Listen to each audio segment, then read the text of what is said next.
teman-teman, kembali dengan saya lagi Felix dan masih melanjutkan pembahasan kita mengenai kisah Sun Wukong dalam donghua yang berjudul Sisingqi season keempat. Sedikit saya recap cerita di bagian sebelumnya ya. Rombongan Tan Zhangzang kini telah tiba di sebuah tempat yang bernama Tanah Retakan Bumi. Niat Aose yang kembali bergabung pun akhirnya telah terungkap, yaitu untuk mencuri api penyucian yang dalam hal ini telah menjelma menjadi Xiaoyu. Namun sebenarnya Aose terpaksa melakukannya karena demi menuruti perintah dari kakek naga Nachia yang menyandera sahabatnya yaitu Aoling.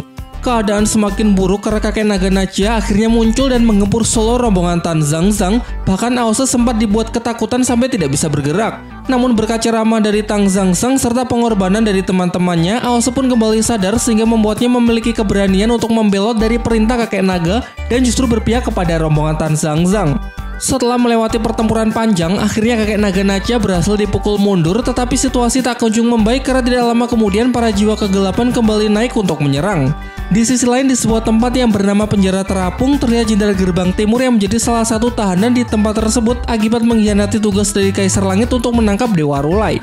Namun ia masih tidak menyangka kalau Kaisar Langit yang sudah menjadi sahabat seperjuangannya selama ratusan tahun, kini akan segera mengeksekusinya. Nah, sebelum melanjutkan ceritanya, seperti biasa saya akan kasih spoiler warning bagi kalian yang belum dan ingin menyaksikan donghuanya secara langsung karena konten kali ini akan mengandung spoiler. Dan baiklah, tanpa berlama-lama lagi, kalau kalian sudah siap, mari kita mulai.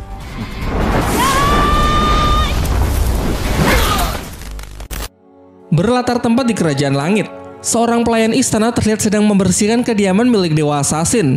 Secara tidak sengaja ia menemukan sebuah gulungan mengenai penyelidikan dari Dewa Assassin terhadap kasus pembunuhan pelayan istana pada beberapa tahun yang lalu.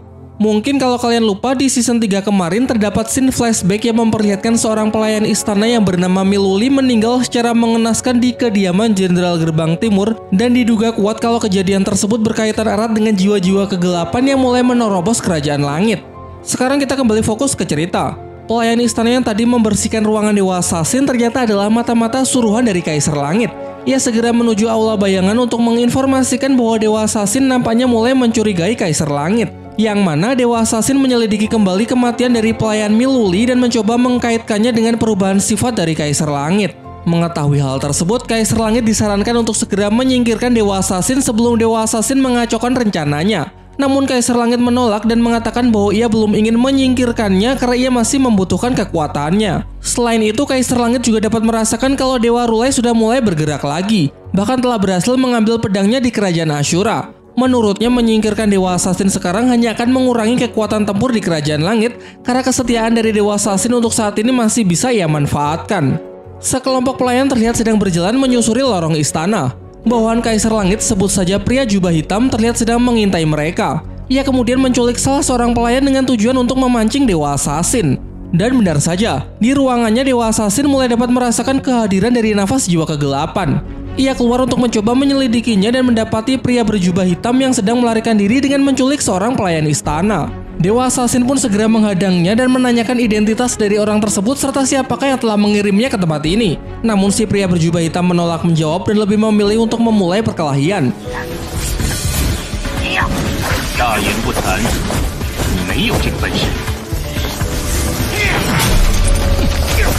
Dalam pertarungan singkat tersebut, jelas terlihat kalau si pria berjubah hitam sama sekali bukanlah tandingan dari Dewa Assassin.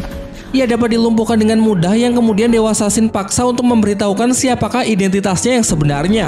Namun sayangnya kemenangan itu membuat Dewa Assassin lengah sehingga ia sempat menerima serangan dari lawan meski bukanlah luka yang fatal. Pertarungan ronde kedua pun dimulai dengan Dewa Assassin yang masih mendominasi pertarungan dengan teknik 1000 tapak Buddha miliknya. Terjadilah bentrokan yang cukup dahsyat antar teknik mereka, namun setelah ledakan berhenti terlihat tinggal Dewa Assassin yang sendirian karena si pria berjubah hitam telah berhasil melarikan diri. Beberapa pelayan yang menyaksikan kehadiran dari Dewa Assassin berteriak histeris persis seperti para fans yang sedang melihat idolanya. Dengan sikap coolnya, Dewa Assassin bergegas pergi untuk mencari jejak dari si pria berjubah hitam, barangkali belum jauh meninggalkan Kerajaan Langit. Dan benar saja, jejak dari auranya masih dapat ia ikuti hingga membawanya tiba di kediaman dari Dewa Erlang. Namun kebetulan pada malam ini Dewa Erlang sedang tidak berada di sana. Ia kemudian lanjut mengikuti aroma dari jiwa kegelapan dan betapa mengejutkannya ketika di dalam lemari ia menemukan seorang pelayan istana yang mati dengan mengenaskan. Tidak lama setelah itu, seorang pelayan lain berlari mencarinya untuk mengabarkan bahwa Kaisar Langit ingin Dewa Assassin segera menghadap. Dan sekedar informasi, pelayan ini adalah mata-mata dari Kaisar Langit sebelumnya ya. Menanggapi panggilan tersebut, Dewa Assassin segera pergi menuju tempat Kaisar Langit untuk menanyakan alasan dirinya dipanggil. Kaisar Langit kemudian menjelaskan bahwa ia sudah tahu kalau barusan terdapat jiwa kegelapan yang muncul dan berhasil melarikan diri. Ia kemudian mengungkapkan kekhawatirannya mengenai jiwa kegelapan yang menjadi dalang dari kematian serta hilangnya para pelayan istana. Terkait dengan hal itu, Kaisar Langit memberitahu Dewa Assassin bahwa sebenarnya ia sudah tahu kalau jiwa-jiwa kegelapan sedang mengintai di Kerajaan Langit, dan secara diam-diam Kaisar Langit pun juga sudah menyusun sebuah rencana untuk melawan jiwa-jiwa kegelapan tersebut. Dewa Assassin kemudian bertanya mengapa dirinya baru diberitahu sekarang. Kaisar Langit menjawab bahwa hal itu ia lakukan secara rahasia dengan harapan ia bisa lebih mudah mengecoh musuh. Menurutnya, jiwa-jiwa kegelapan ini sangatlah pandai dalam hal menyamarkan diri di antara para prajurit, pelayan istana, bahkan dewa tingkat tinggi sekalipun, sehingga akan sulit membedakan mana kawan dan mana lawan. Termasuk rekan yang sangat loyal, mungkin saja hatinya sudah dirasuki oleh niat busuk dari jiwa kegelapan. Dan satu-satunya dewa yang masih bisa ia percaya hingga saat ini hanyalah Dewa Assassin seorang, tidak terkecuali Dewa Erlang yang padahal sangat setia. Kaisar Langit katakan juga telah jatuh ke dalam jiwa kegelapan. Sekedar pendapat pribadi, Kaisar Langit ini benar-benar pendongeng yang handal ya. Kalian juga pasti sudah tahu kalau pria berjubah hitam tadi adalah orang suruhannya untuk memfitnah Dewa Erlang. Bisa-bisanya sekarang ia memutarbalikkan fakta dan justru mengatakan kalau para dewa lah yang telah dirasuki oleh jiwa-jiwa kegelapan. Dan tentu saja hal ini ia lakukan untuk memperdaya Dewa Assassin serta demi menutupi fakta bahwa sebenarnya Kaisar Langit lah yang menjadi dalang dari semua kekacauan ini. Kita kembali fokus ke dalam cerita. Setelah mengarang dongeng untuk memanfaatkan Dewa Assassin, Kaisar Langit langsung menuju aula bayangan untuk menemui para bawahannya. Di ruangan tersebut juga terdapat salah seorang pelayan istana yang sudah mereka bunuh. Di sini akhirnya juga terungkap masing-masing wajah dari bawahannya Kaisar Langit ya, meski sayangnya nama-nama mereka masih belum di-spill. Si pria jubah hitam mempertanyakan keputusan dari Kaisar Langit yang menggunakan cara ribet, alih-alih sebenarnya bisa langsung saja bunuh Dewa Assassin. Kaisar Langit menjelaskan bahwa membunuh Dewa Assassin tidak akan semudah itu, terlebih lagi selama Dewa Assassin masih dapat ia manfaatkan tentu akan menguntungkan pihaknya. Dan skenario mengadu domba para dewa akan menjadi cara yang jauh lebih efektif untuk mengacaukan mereka daripada harus melalui pertarungan secara langsung. Selain itu, menurutnya penghalang dari rencana ini di masa depan bukanlah Dewa Assassin, melainkan Dewa Erlang, dan akan sangat bagus jika bisa membunuh Dewa Erlang menggunakan tangan Dewa Assassin. Si pria berjubah hitam menambahkan bahwa mereka kini hanya perlu menunggu waktu sampai kegelapan muncul dan mengambil kendali penuh atas Kerajaan Langit. Pembicaraan pun ditutup dengan gelak tawa mereka sambil bersama-sama meminum darah segar dari jasad pelayan yang telah mereka bunuh. Keesokan paginya, Dewa Assassin bersama para prajurit langit tiba di kediaman Dewa Erlang untuk menangkapnya. Dewa Erlang pun langsung meraih senjatanya dan menanyakan memang kesalahan apa yang telah ia perbuat. Dewa Assassin kemudian menjelaskan bahwa Dewa Erlang telah dituduh sebagai jelmaan dari jiwa kegelapan. Hal itu dibuktikan dengan jasad seorang pelayan yang ia temukan di dalam lemari ruangan milik Dewa Erlang. Merasa dirinya telah dijebak, Dewa Erlang pun menodongkan senjatanya tepat ke arah Dewa Assassin sebagai bentuk perlawanan. Ia juga menjelaskan bahwa ini semua pasti adalah rencana dari jiwa kegelapan dengan tujuan untuk melemahkan kekuatan dari Kerajaan Langit. Di tengah ketegangan tersebut, Dewa Assassin berkomunikasi dengan Dewa Erlang melalui semacam telepati. Dewa Assassin memberinya isyarat bahwa sebenarnya ia sama sekali tidak mencurigai Dewa Erlang, hanya saja semua ini ia lakukan untuk mengelabui Kaisar Langit yang menurutnya sudah berubah agar ia dapat mengungkap kebenaran yang sesungguhnya. Setelah menangkap isyarat tersebut, Dewa Erlang pun mempercayakan hal ini sepenuhnya kepada Dewa Assassin dan ia bersedia untuk menyerahkan diri.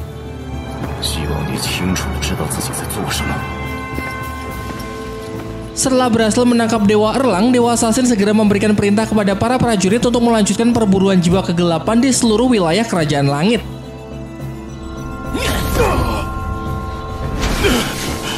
Terduga jiwa kegelapan berikutnya adalah para anggota Jinggang. Sekedar mengingatkan, barangkali kalian lupa, Jinggang adalah pasukan khusus di Kerajaan Langit yang beranggotakan 8 dewa elit. Dan anggota yang hendak ditangkap ini bernama Jiang Dui.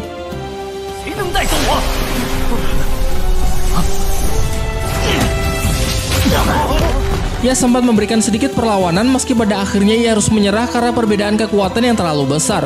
Tidak cuma dari kalangan dewa, para prajurit dan pelayan istana pun juga tidak luput dari kasus jiwa kegelapan. Hal ini membuat Guang Mutian atau Jenderal Gerbang Barat naik pitam karena para pelayan di kediamannya juga ikut ditangkap. Ia pun menyalahkan Dewa Assassin karena menurutnya sudah sangat keterlaluan dengan mencurigai ribuan orang di Kerajaan Langit sebagai jiwa kegelapan dan menangkap mereka hingga penjara terapung menjadi penuh. Dewa Assassin kemudian menjelaskan kalau ia juga tidak punya pilihan lain mengingat sulitnya mengidentifikasi jiwa-jiwa kegelapan karena mereka ini sangatlah pandai dalam hal berkamuflase. Jadi daripada mengambil resiko, setidaknya hanya ini yang bisa ia lakukan untuk memastikan Kerajaan Langit bersih dari makhluk jahat. Di sudut yang lain diperlihatkan Sun Wukong yang kini telah tiba di Kerajaan Langit. Setelah kemarin berhasil mendapatkan pedang Kaisar Langit di Kerajaan Ashura, Dewa Rulai kemudian menyuruhnya untuk menyerahkan pedang tersebut kepada Dewa Assassin. Namun meski ia sudah melihat Dewa Assassin, ia masih belum ingin menemuinya karena ia mau jalan-jalan terlebih dahulu untuk bernostalgia.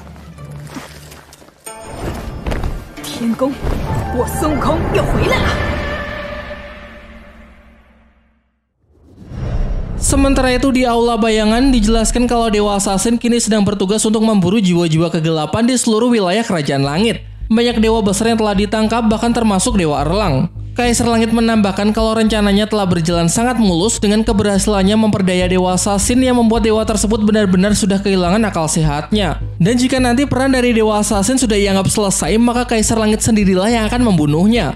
Juga setelah semua dewa yang berada di penjara terapung sudah berhasil ia lenyapkan, barulah bisa membuat Kerajaan Langit benar-benar dipenuhi oleh kekuatan kegelapan sepenuhnya.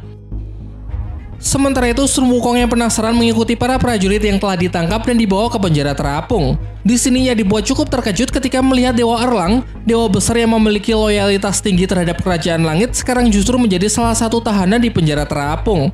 Ia pun mengejek dan mentertawakan Dewa Erlang, dan sambil terus tertawa, Sun Wukong mengatakan kalau anjing setia nomor 1 di Kerajaan Langit malah berakhir di penjara. Di sisi lain, Dewa Erlang masih belum bisa mengenali siapa iblis di hadapannya. Terasa aura yang sangat familiar namun memiliki penampilan yang sangat jauh berbeda. Sampai Sun Wukong pun memperkenalkan dirinya bahwa ialah Sun Wukong sang Raja Kera yang dulu pernah mengacaukan Kerajaan Langit dan kini telah berhasil bangkit kembali. Mengingat pada peristiwa 16 tahun yang lalu, Dewa Erlanglah yang sudah membunuhnya dan menyegel jiwanya di Laut Selatan sehingga kini Sun Wukong bermaksud untuk menuntut balas. Dewa Erlang pun cuma bisa pasrah tanpa perlawanan. Tetapi Sun Wukong tiba-tiba menghentikan serangannya tersebut karena setelah dipikir-pikir akan kurang epik jika ia membunuh lawan yang sudah tidak berdaya. Dewa Erlang kemudian malah mengejek dengan mengatakan kalau dengan tubuh mungil seperti itu, takutnya Sun Wukong sama sekali tidak akan punya kesempatan untuk bisa menang melawannya dalam kondisi prima. Sontak Sun Wukong pun emosi dengan menunjukkan kalau kekuatannya tidak sedikit pun menurun meski dalam wujud kera kecil. Terentah apa tujuan Wukong datang ke sini, Dewa Erlang memperingatkannya agar segera meninggalkan Kerajaan Langit karena situasi kini sedang menjadi sangat rumit. Namun Sun Wukong mengatakan kalau ia sama sekali tidak butuh saran dari Dewa Erlang karena ia sangat percaya diri bahwa dirinya tidak akan mudah tertangkap. Pesan terakhir sebelum pergi, Sun Wukong menyuruh Dewa Erlang untuk menikmati sisa hari-harinya di penjara seperti apa yang dulu juga pernah ia alami. Setelah meninggalkan Dewa Erlang, Sun Wukong cukup terkejut karena ternyata begitu banyak dewa yang bernasib sama dengan Dewa Erlang, yaitu menjadi tahanan di penjara Pulau Terapung. Di saat yang bersamaan, ia melihat Kaisar Langit yang sedang berkunjung ke salah satu tahanan dewa. Adapun Kaisar Langit ternyata sedang mengunjungi Jenderal Gerbang Timur Chi Guotian. Jenderal Gerbang Timur mengatakan bahwa ia tahu kalau Kaisar Langit pasti akan datang menemuinya. Ia sudah cukup lama menunggunya untuk meminta penjelasan atas apa yang telah Kaisar Langit rencanakan selama beberapa tahun terakhir. Kaisar Langit pun membenarkannya mengenai tujuan ia datang ke sini memang untuk menjelaskan hal tersebut. Ia menambahkan bahwa ia juga terpaksa memenjarakan Jenderal Gerbang Timur karena dirinya sudah tidak punya pilihan lain. Terentah apapun alasannya, Jenderal Gerbang Timur tetap merasa kalau ia sudah dikhianati oleh sahabatnya sendiri. Ia mengingatkan Kaisar Langit mengenai peristiwa 300 tahun yang lalu di mana mereka berjuang bersama dalam menghadapi situasi hidup dan mati. Sin kemudian flashback ke peristiwa 300 tahun yang lalu, tepatnya pada pertempuran antara bangsa dewa melawan bangsa Ashura.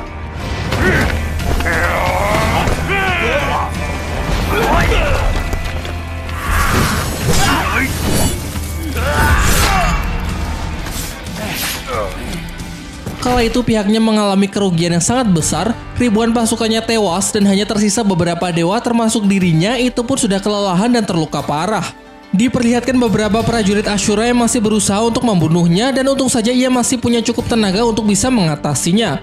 Namun tidak lama setelah itu muncul Lau Hao, sang Raja Ashura yang tengah bersiap untuk menyerangnya. Terjadilah bentrokan dahsyat yang nyaris menewaskan Kaisar Langit. Masih beruntung Jenderal Gerbang Timur berhasil tiba tepat waktu dan masih sempat untuk mengcovernya. Sin kembali ke masa sekarang. Kaisar Langit melepaskan rantai yang mengikat Jenderal Gerbang Timur sambil menegaskan bahwa ia masih sangat ingat ketika dulu Jenderal Gerbang Timur datang untuk menyelamatkan nyawanya. Ia juga mengungkapkan penyesalannya karena saat itu ia sudah salah memperhitungkan kekuatan dari bangsa Ashura yang menyebabkan banyak pihaknya gugur dalam medan perang. Selain itu, ia juga mengalami luka yang sangat parah yang membuatnya sadar bahwa kekuatannya masih sangatlah lemah untuk bisa memimpin kerajaan langit.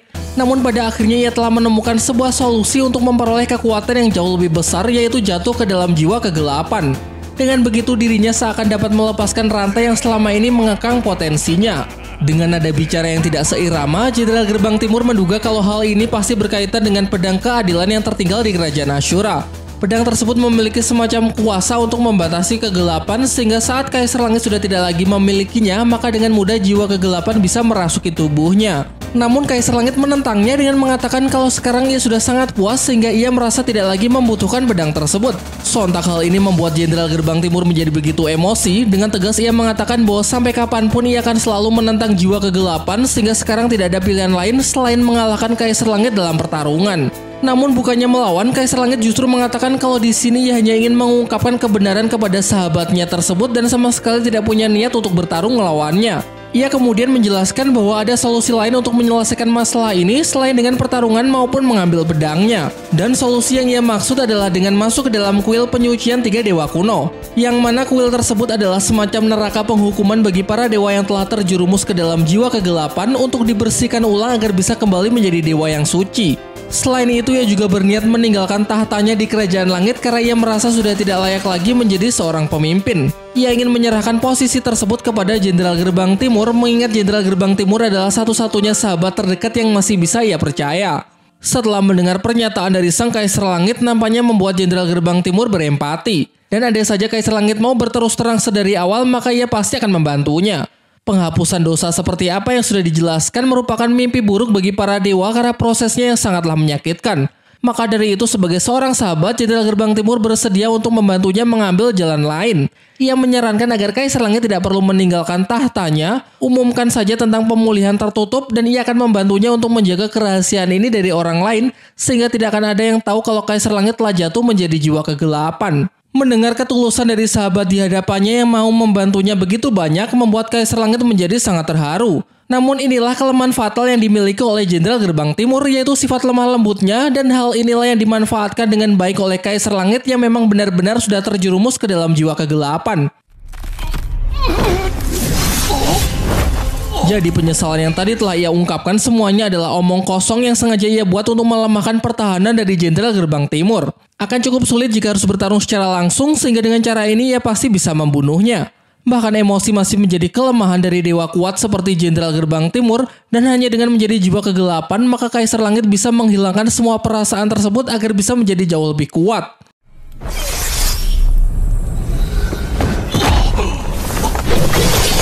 Perbedaan paling mendasar adalah pada orientasi. Jenderal Gerbang Timur masih saja merindukan ikatan di masa lalu, sedangkan Kaisar Langit lebih mendambakan masa depan yang benar-benar baru, dan sayangnya Jenderal Gerbang Timur tidak akan punya kesempatan untuk melihatnya karena ia akan segera mati.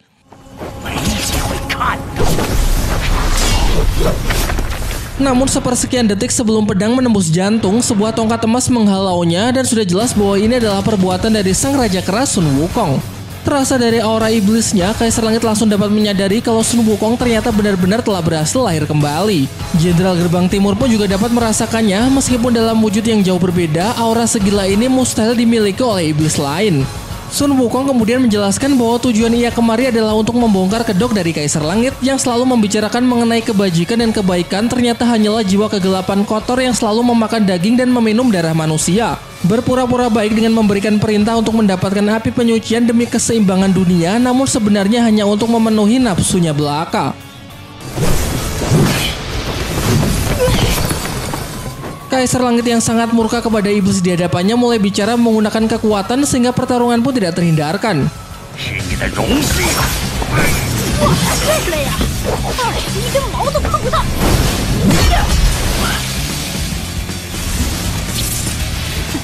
Dengan menggunakan ratusan pedangnya, ia menekan Sun Wukong tanpa membiarkannya untuk melancarkan serangan balasan. Namun sepertinya ia lupa kalau di belakang masih ada Jenderal Gerbang Timur. Sekuat tenaga Jenderal Gerbang Timur memukulnya hingga Kaisar Langit terlempar menghantam salah satu penjara terapung.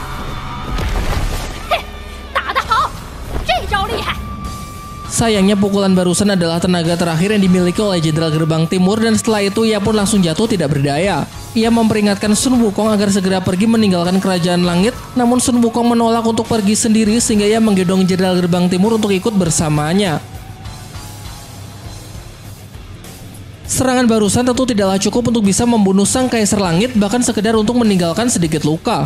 Terlebih lagi kedatangan Sun Wukong justru bisa ia manfaatkan untuk menciptakan skenario yang sangat menguntungkan. Skenarionya adalah Sun Wukong datang ke Istana Langit dengan tujuan mengacaukan penjara terapung untuk membebaskan para tahanan dewa yang telah menjadi jiwa kegelapan. Ia akan memposisikan Sun Wukong sebagai tersangka atas semua kekacauan yang telah terjadi di Kerajaan Langit supaya hal itu dapat menyamarkan rencana jahatnya.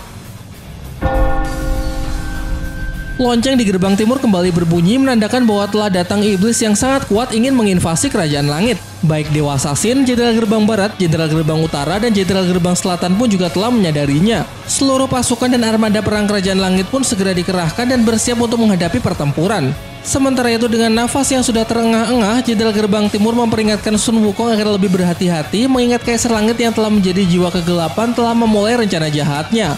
Sun Wukong memintanya agar tidak perlu terlalu mencemaskannya karena lebih baik fokus saja untuk memulihkan diri dan tunggu di sini karena ia masih ada urusan yang perlu ia selesaikan. Dengan meninggalkan Jenderal Gerbang Timur terlebih dahulu, Sun Wukong pun segera melesat untuk menghadapi seluruh pasukan di Kerajaan Langit yang sedang memburunya. Diperlihatkan Dewa Assassin yang juga telah hadir, namun kali ini ia tidak setegas biasanya. Ia berpesan kepada para pasukan agar meminimalisir kerusakan dan juga lebih memprioritaskan keselamatan dari warga Kerajaan Langit yang tidak bisa bertempur dengan mengevakuasi mereka ke tempat yang aman. Mendengar kelembutan dari Dewa Assassin membuat Kaisar Langit geram dan mengatakan kalau ia tidak ingin Dewa Assassin mengecewakannya. Sontak Dewa Assassin pun langsung merevisi perintahnya dengan menegaskan bahwa prioritas utama adalah menangkap Sun Wukong. Bahkan jika diperlukan ia sendirilah yang akan turun tangan untuk meringkusnya.